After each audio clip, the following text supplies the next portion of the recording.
अभी पीछे वाला फिर रिपीट में कि जितना जीके है ना से थोड़ा थोड़ा का करेगा बता, लेकिन अभी जो तनका से समझाएंगे बहुत सारे क्वेश्चन आंसर है तो बहुत जल्दी हो जाएगा जीके। देखो पहला नंबर क्वेश्चन है, वे पदार्थ जो जल का प्रदान करते हैं उसे क्या कहते हैं। ये क्वेश्चन अपटपा है, मतलब कि फालतू है, समझ लो। क्वेश्चन के लिखे के बहुत अलग टाइप के सेंस है, लेकिन इसका ईंधन है, आंसर है ईंधन। हाँ अब ईंधन उसे कहते हैं जो जल करके कुछ वही लिखे उसे क्या कहते हैं, तो ये समझ लो ईंधन उसे कहते हैं जो जल पर से कुछ जल पर न ईंधन इसे कहते हैं जो जल का उष्मा प्रदान कर ऊर्जा देते हैं, उसे ईंधन कहते हैं। अब वो बताते हैं उष्मा क्या होगा सब। देखो ईंधन वाला एक बताया था कि ईंधन किसे कहते हैं, हम एक दिए हुए हैं ठीक। तो ईंधन देखो हम यहाँ पर तुमको अगर खाना बनाना हो तो लकड़ी जलाते हैं ना, तो लकड़ी जलाने पर कोई जो गर्मी देता है ना वो आग लगता है तो उसी को गर्मी को बोलते हैं उष्मा, याद रखना। तो देखो किसी भी धुआं निकलता है तो धुआं निकलता है हमें लौ भी निकलता है ना, आग होता है ना, तो वही उष्मा है। तो ईंधन उसे के जब किसी भी पदार्थ को मतलब कोई लकड़ी जलाता है, कोई गोईठा जलाए तो अपना घर में जे भी जलाए, तब कोई गैस जलाता है तो गैस जलाने के बाद जो वो पदार्थ को जल कर, ये जल का मतलब पानी वाला जल ना, जो आग वाला जल कर प्रदान करते हैं, मतलब कोई भी पदार्थ जो जलता है और तब जो हमें प्रदान करता है उष्मा, उसी को क्या कहते हैं, ईंधन कहते हैं। यानी हाँ यानी ईंधन के मतलब तू आग लगाई ना, कोई घर लहक रहा है तो कथी हो रहा है, ईंधन समझना चाहिए। ईंधन है क्या क्या से तू आग लगा सकती हूँ, सब ईंधन है। पेट्रोल से हम आग लगा सकते हैं ना, पेट्रोल भी ईंधन है। सलाई बारिंग हाँ, लेकिन मेन का वजह का पेट्रोल की वजह से मटिया तेल गोईठा में लगा रहे हैं, लकड़ी में लगा रहे हैं, सब में पानी में। तो पानी ना जल के मतलब है, जल के मतलब पानी ना है, जल के मतलब आग लगता है ना, देखिए ओकर घर जल गए जल, तो जल के मतलब की घर जल गए पानी के मतलब सेंस है। तो कहते हैं बता कि शब्द एक गो है, लेकिन जहाँ भी यूज होगा ओकरा अनुसार। ई जल के मतलब पिए वाला जल ना, जल के मतलब आग लग के लिए तो जल रहा है से वाला जल शब्द के अनुसार ये तो हाँ जैसी वाक्य के अनुसार पूरा वाक्य में सेंटेंस उसी ईंधन पहले समझ गए कि ईंधन किसे कहते जल पे। अब उसे अब वही मतलब लिखा है कि वे पदार्थ जो जल का प्रदान करते हैं, मतलब कि आग के जो प्रदान करते हैं क्या कहते हैं, ईंधन। अब टपा टाइप के लिखा है, सीधा रहे तो जल्दी। अब जाओ समाप्त होने वाले प्राकृतिक संसाधन किसे कहते हैं। पहले तो संसाधन किसे कहते हैं, जो मानव के जीवन में जितना सब जो उपयोगी सामान वस्तु है, जो कुछ भगवान के बनाया गया है, कुछ हम लोग बनाए हैं, तो उस सब तो जो सब संसाधन कहते हैं। अब संसाधन के हम बता देते हैं ठीक। तो पहले तो संसाधन किसे कहते थे, रिपीट, जो मानव थे यानी कि हम लोगों के उपयोग में आता है सभी जीव जंतुओं को संसाधन कहते। तो वो संसाधन में 3 भाग बटा गया है, एगो प्राकृतिक संसाधन, मानव हाँ। प्राकृतिक संसाधन में जिसको हम नहीं बनाए, हम लोग कोई नहीं, भगवान पहले से बनाकर धरती पर रखे हुए। देखो पेड़ पौधा हम बनाए हैं, सूरज पानी सबके हम बनाए हैं, भूमि सबके बनाए हैं। तो इससे रिलेटिव जितना भी मिले तो सब कहती है प्राकृतिक संसाधन। देखो जैसे वन है, पेट्रोल डीजल सबके हम सब नहीं प्राकृतिक से बना है ठीक। तो वो सब प्राकृतिक संसाधन बताते हैं। एक मिनट, वन्य जीव है मतलब ये जंगल में रहे वाला जीव जंतु, घोड़ा घर सार हो गया सब जीव जंतु, तो सब वन्य जीव कहते हैं। तो प्राकृतिक पहले बताया कि संसाधन कितने भाग में, 3 गो, प्राकृतिक संसाधन, मानव निर्मित संसाधन और मानव संसाधन। तो मानव भी एक संसाधन एक दर बताए हुए हैं, तो मानव वाला के छोड़ दो। तो 2 गो प्राकृतिक संसाधन और मानव निर्मित। तो प्राकृतिक संसाधन बता दिए कि प्राकृतिक संसाधन किसे कहते हैं, जो भगवान द्वारा बनाया गया है। अब मानव निर्मित किसे कहते हैं, जो मानव बनाया। देखो हमको जरूरत था, मानवीय आदमी ना बनाया है, चौकी पर जो बैठे हैं कौन बनाया, ई कौन बनाया, ई कौन बनाया, ई घर कौन बनाया, ई कौन बनाया, हम सबको जरूरी था ना। तब मानव निर्मित ही सब वस्तु संसाधन ना है कि हमको जरूरत के पूरा कर रहा है ना, जरूरत के पूरा कर रहा है लिखने के लिए, सब क्या है हमारा संसाधन है। तो इस संसाधन को कौन बनाया है, मानव। तो ये कौन निर्मित संसाधन है, मानव निर्मित संसाधन है। हवा पानी, अब मानव एगो अलग ही मानव संसाधन। मानव भी मानव की जरूरत है, जैसे तुम्हारी जरूरत हमारा है अभी पढ़ाने में, तो हम भी एगो संसाधन हो गए तुम्हारा, यानी ये भी हम संसाधन है, ये मानव संसाधन हो गए। आप इस क्वेश्चन को समझो कि समाप्त होने वाले प्राकृतिक संसाधन किसे कहते हैं, यानी कौन कौन है। तो तुमको इस क्वेश्चन से बताना कि कौन कौन प्राकृतिक संसाधन है जो समाप्त हो जाएंगे, और कौन कौन ऐसे संसाधन है जो कभी समाप्त नहीं होंगे। तो देखो प्राकृतिक संसाधन, देखो वन यानी पेड़ पौधा है जो प्राकृतिक संसाधन है जो समाप्त हो सकते हैं। हम अगर ज्यादा कटैया करने लगेंगे तो खत्म हो जाएगा। लेकिन वन के 2 गो, वन यानी कि वन और जल, ये दोनों संसाधन है कि जिनको अगर ज्यादा कटैया करे तो दोनों यूज करने लगे तो खत्म हो जाएंगे। लेकिन कुछ दिन छोड़ देंगे ना, यूज कम करेंगे, तो फिर पेड़ पौधा बहुत सारा हो जाएगा, फिर पानी बन जाएगा ठीक है, तो ये दोनों है। लेकिन देखो ये पूछ रहा है कि समाप्त होने वाले प्राकृतिक संसाधन किसे कहते हैं, तो देखो वन यानी कि पेड़ पौधा है सर प्राकृतिक के दिया हुआ है संसाधन है ना, लेकिन उसको ज्यादा यूज करेंगे तो खत्म हो जाएगा।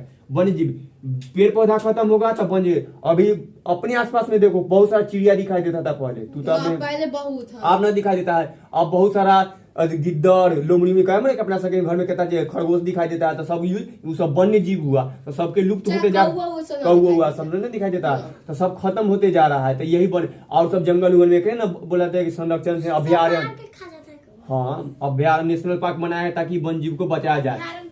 हाँ आज खनिज में देखो, जितना खनिज के मतलब कि जितना धरती के तर से निकला हुआ कोयला धरती के तर से निकलता है, तो ये प्राकृतिक से बना है, ये भी कोयला भी खत्म होने वाला है। इसके लिए दूसरा कि बहुत सारा यूज कर रहा है तो कोयला खत्म हो जाए। हाँ पेट्रोल कहाँ से भर कर ओहो पेट्रोल समुद्र के धरती बताते हैं, धरती के तर में से निकलता है। देखो ये पूरा समुद्र हुआ, पाइप डाल के यहाँ पर खोदता है कि नीचे समुद्र में है पानी तेल की ना, सब तर नहीं रहता है, कहीं कहीं रहता है। यहाँ मिल गया तो निकालेगा, खोजेगा, निकाल कर टंकर में भर कर फैक्ट्री में लेकर जाएगा, यहाँ से निकालेगा ना, इसको कच्चा तेल कहते हैं। अब रिफाइनिंग किया जाता है, शुद्ध करके बरौनी में भी है वहाँ बनता है। अब यहाँ से रिफाइनिंग कर जब बन जाता है तो यही फैक्ट्री से बड़का टंकर में लेकर आया जाता है, जो इस तरह का गोल वाला टंकर रहता है ना, ये में लेकर आता है 2-3 गो, यहीं से बड़ा बड़ा डीलर के पास जहाँ पर है तहाँ, तो फिर वहाँ से सबके पेट्रोल पंप के हर जगह पे जहाँ जहाँ चाहिए वहाँ पे पहुँचाता है। इस तरह के पेट्रोल डीजल, देखो पानी जो अभी बताया उसी तरह इस जो प्राकृतिक संसाधन जो खत्म हो गया, और उस संसाधन जो कभी नहीं खत्म होंगे उनमें कि यह है, ई वाला क्वेश्चन लिखा हुआ है कि कौन सा संसाधन का क्षय होने वाला कभी नहीं है। हवा कभी खत्म ना होगा, सूर्य कभी खत्म ना होगा, भूमि सके क्षय कभी हाँ खत्म प्रदूषित होते खत्म ना होते, हवा सब दिन रहते खत्म होता है, प्रदूषित हो जाता है, शुद्ध हवा न मिलता है। ठीक, अभी तीसरा नंबर के प्राकृतिक गैस के मुख्य गैस कौन है, यानी कि देखो एमे यहाँ पर प्राकृतिक से मिले वाला संसाधन में एगो और आता है, तो यहाँ पे लिख दिया प्राकृतिक गैस भी लिखना था, एलडीसी नहीं बोले थे, प्राकृतिक गैस। यानी देखो अभी बताया ना कि समुद्र के तरफ से निकलता है क्या, हाँ पेट्रोल डीजल। तो देखो अगर यहाँ पर समुद्र के तली है तो जब पानी है यहाँ, तो इतना अंदर अगर यहाँ पेट्रोल मिल लग गया डीजल, तो एक ऊपर नहीं है, जैसे पानी कैसे भाप बन जाता है, भाप बन कर बन जाता है गैस, यही गैस के निकालते हैं, यही सब प्राकृतिक गैस। ये गैस कहाँ से निकला, प्राकृतिक के द्वारा। इस प्राकृतिक इस में गैस में आता है एलपीजी जो घर में जलता है, ठीक, हाँ सीएनजी, ठीक, इस तरह के जो फेमस 2-3 गो गैस है जरा फुल फॉर्म बताया जाए, liquid petroleum gas, compress natural gas, Hindi संप्रीड प्राकृतिक गैस, इस के ज्यादा यूज है जलने में। तो इस समय से इहो समय से पूछ रहा है कि प्राकृतिक गैस में से मुख्य गैस कौन है, मेन गैस कौन है, तो इस सब के अंदर रहता है, इस मिल कर बना है, इस सब के अंदर रहता है मीथेन गैस। ठीक, मीथेन गैस बहुत जहरीला है, कुआं के अंदर में जाएगा ना, धरती के थोड़ा सा अंदर जाने के बाद मीथेन गैस मिलेगा। चाहे कुआं के अंदर, यही कभी सुनेगा कि कुआं के अंदर जाके बाद चाहे बहुत दिन के गड्ढा खाना, सांस लेने में दिक्कत रहता है कि वहाँ पर ही ऑक्सीजन के कमी होता है, मीथेन गैस ज्यादा भरल रहता है, खदान, हाँ वो में मीथेन गैस रहता है, और बम के तरफ फटता है में आग लगे तो, चाहे कोई नाला उला जो होता है ना, जो घर के बाहर के नाला, वो नाला में यही सब मीथेन गैस रहता है। कोई जो नाला साफ करने वाला रहेगा से सके मर जाता है, इसके मिलने के ज्यादा से। हाँ, तो धरती के तरफ से नीचे जाने से पहले बहुत सोच कर जाना चाहिए, कोई कुआं में जल्दी नहीं उतरता, कितने भी बड़े कुआं है ना, जब कोई ओका अंदर ये सब गैस बढ़ जाता है। तो ये है कि प्राकृतिक गैस तो बता दी, समय से सब गैस है, उनमें से मेन गैस कौन है, तो मीथेन गैस। एलपीजी गैस है ना, इनमें ब्यूटेन और प्रोटेन मिलकर बना हुआ है, सब और गैस है, मीथेन गैस है, ब्यूटेन गैस है, प्रोपेन गैस है, ये सब बस गैस, सब में से मेन गैस कौन है, मीथेन गैस, जो प्राकृतिक में पाया जाने वाला मुख्य गैस है।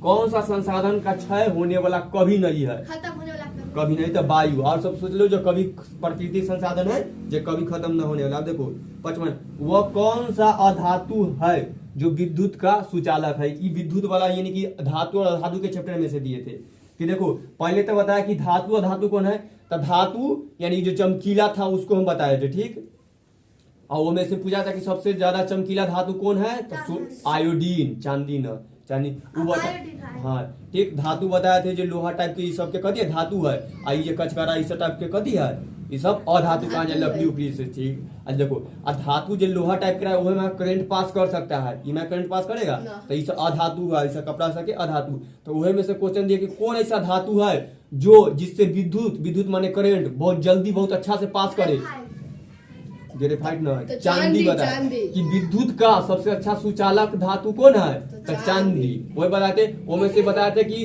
विद्युत के कौन अति विद्युत न बोलो कि कौन सा धातु है जो द्रव अवस्था में रहता है यानी पानी के तरह? पारा धातु पारा। और फिर उसी बोले कि कौन सा अधातु है? ब्रोमीन। उस तरह के बताते ओहे में से धातु अधातु में से और है वो ग्रेफाइट। ये ग्रेफाइट अधातु है। क्या है? अधातु। लोहा क्या है? लोहा धातु, चांदी धातु, सोना धातु, ठीक। और हीरा सभी सब हीरा नहीं, हीरा धातु हाँ न वो सब धातु है। देखो तो ये ग्रेफाइट क्या है? ये अधातु है। लेकिन इसलिए क्या लिखे कि वो कौन सा धातु है जो विद्युत का सुचालक है? विद्युत का सुचालक के मतलब की क्या बोले कि विद्युत का सुचालक कौन कौन मतलब विद्युत से अच्छा प्राप्त होता है ना विद्युत का सुचालक मतलब कि मैं करंट कौन कौन मैं पास कर? सिर्फ धातु में करेगा, लोहा टाइम में अधातु में करेगा। लेकिन ग्रेफाइट क्या है? अधातु है, फिर भी हमें करंट पास कर रहा है। यही पूछा कि कौन ऐसा धातु है जेकरा जे है तो अधातु लकड़ी के तरह है लेकिन तैयो हमें करंट पास करता है, तो वो आदमी कौन है? ग्रेफाइट। हम मतलब वो है समझाने के लिए आदमी। तो देखो हम लोग का जो पेंसिल आता है ना उसमें क्या रहता है जो अंदर जो लिखते हैं जो मिटाता है वो होता है ग्रेफाइट का बना हुआ। जानती थी? हाँ जी ऐसे अगर लिखते हैं तो छूटते हुए जाता है ना पेंसिल वो रहता है। तो देखो तो जो पेंसिल होता है ना तो का जो नीति जो हाँ नोकी है वो रहता है ग्रेफाइट के बना हुआ, ठीक।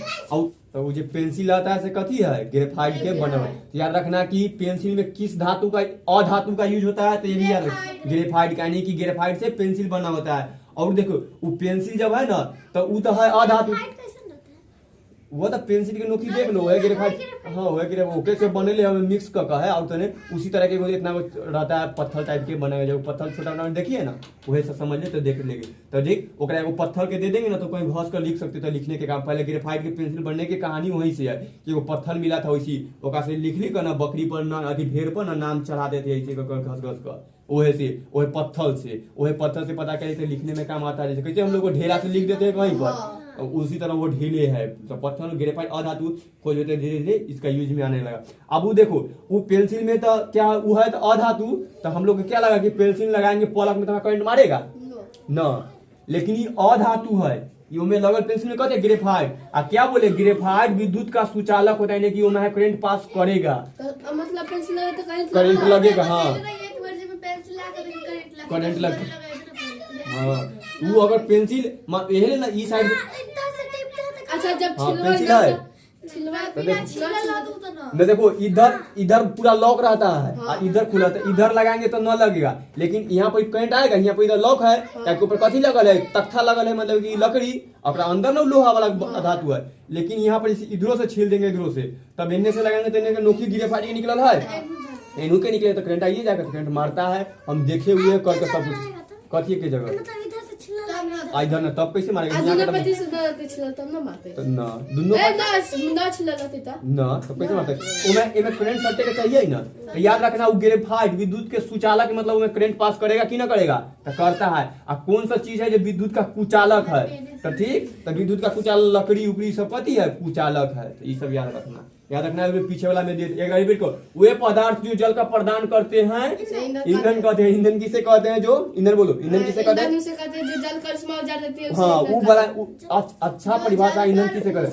हाँ ईंधन उसे कहते हैं उस पदार्थ को कहते हैं जल कर उष्मा प्रदान मतलब उस पदार्थ जो जलेगा और उष्मा यानी आग देगा। बस समाप्त होने वाले प्राकृतिक संसाधन किसे कहते हैं? वन को, वनजीव को, खनिज को, कोयला को, पेट्रोलियम। ये खनिजे में आता है कोयला, पेट्रोलियम, डीजल, पानी का कि जो खनिज मतलब प्राकृतिक गैस। ये देखो तकनीक से ये बात पता है कि प्राकृतिक सब जो धरती के तरफ से सब निकलेगा ना सबके खनिज कहते हैं, ठीक। लोहा धातु सब कैसे निकलता है? सब खनिज धरती के तरफ से तो ये सब आ जाता है।